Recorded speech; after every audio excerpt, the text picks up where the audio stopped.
Hi everyone, this is Jenna from Jenlis, and we have a tutorial for you today on how to sharpen your Weed Razer blades.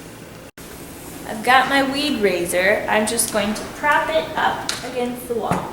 And my Weed Razer Sharpener, which came in the box if you bought a Weed Razer Pro or a Weed Razer, and as an accessory if you purchased the Weed Razer Express. Thirdly, you'll need some leather work gloves. It don't matter if they're black or white. Preferably two though.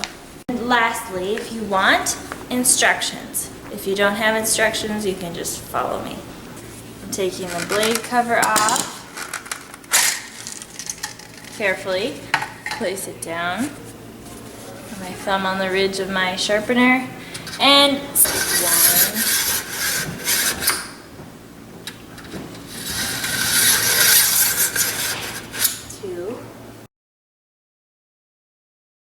Put my blade cover back on immediately. There's some steel shavings right here you might want to be careful of. And to be on the cutting edge of things, I recommend that you sharpen your Weed Razer blades every time after you use them to maintain that razor sharp edge.